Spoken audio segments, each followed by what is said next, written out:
পৃথিবীতে সবচাইতে কঠিন এবং চ্যালেঞ্জিং কাজ মোকাবেলা করতে চায়নারা সেরা, এটা আমরা সবাই জানি। তেমনি একটা চ্যালেঞ্জিং কাজ আপনাদেরকে দেখায় চায়নাদের।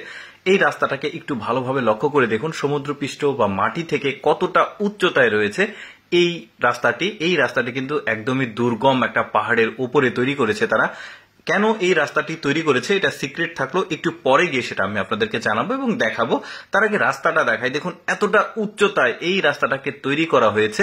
তবে একটা ব্যাপার এখানে একটু ভালোভাবে লক্ষ্য করে দেখবেন যে এখানে যে রাস্তাটিকে তৈরি করা হয়েছে এই রাস্তাটি শুধুমাত্র চলাচল করার জন্য, ট্যুরিস্টদের জন্য। আর এই রাস্তা যেখানে শেষ হয়েছে ওই জায়গাতে চমৎকার একটা সৌন্দর্য দেখার মতো জায়গা আছে। মানে এখানকার পাহাড়ি শহর, তারপরে এই নদীটা, প্রাকৃতিক সৌন্দর্য সেখান থেকে এত সুন্দর দেখা যায়।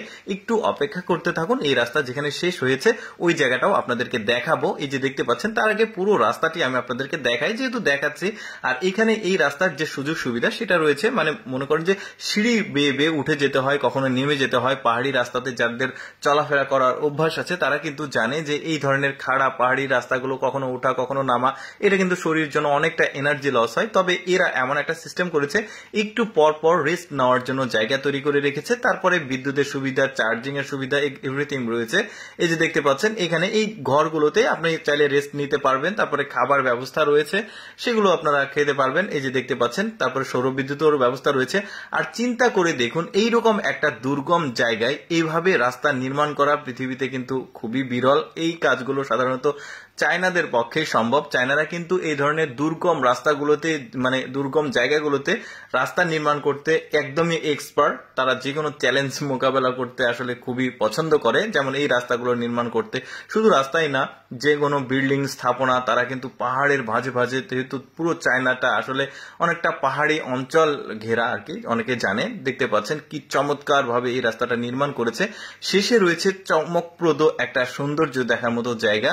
এই যে দেখতে পাচ্ছেন এখানে এই ঘরগুলোর মধ্যে কিন্তু আপনি চাইলে একটু একটু করে রেস্ট নিতে পারবেন। আর আরেকটা ব্যাপার আমি আপনাদেরকে জানিয়ে রাখছি যে এখানে একটা জায়গা রয়েছে যেখানে গাড়ি নিয়ে সোজাসুজি উপর পর্যন্ত আসা যায়, কিন্তু এই চিকন রাস্তাতে চলাফেরা করা যায় না। সামনে এখন যে পয়েন্টটিকে দেখছেন ওই পয়েন্টটিতে আপনি গাড়ি নিয়ে একদম চলে আসতে পারবেন উপর পর্যন্ত, কিন্তু গাড়ি নিয়ে এই চিকন রাস্তাতে চলাফেরা করতে পারবেন না। তো যারা একটু ট্রেকিং করতে পারে না বা হেঁটে চলাফেরা করতে পারে না তারা এই পর্যন্ত আসে, তারপরে এখান থেকে আবার যাত্রা শুরু করে। এই যে দেখতে পাচ্ছেন চিকন রাস্তা চলে গেছে সিঁড়ি বেয়ে, কত মানে নিচের সৌন্দর্যটাও কিন্তু বেশ চমৎকার। আর তারা কিন্তু খুব প্ল্যান করে এই পুরো রাস্তাটিকে তৈরি করেছে। আচ্ছা, শেষের যে সৌন্দর্য একটু সময়ের মধ্যে আপনারা হয়তো বা দেখতে পারবেন, দেখতে থাকুন ভিডিওটা। নদীর পানির যে কালার, নিচের যে সৌন্দর্য, অনেকটা নিচু দেখা যাচ্ছে উপর থেকে। এই যে বাচ্চাদের জন্য বিনোদনের ব্যবস্থাও রয়েছে দেখা যাচ্ছে।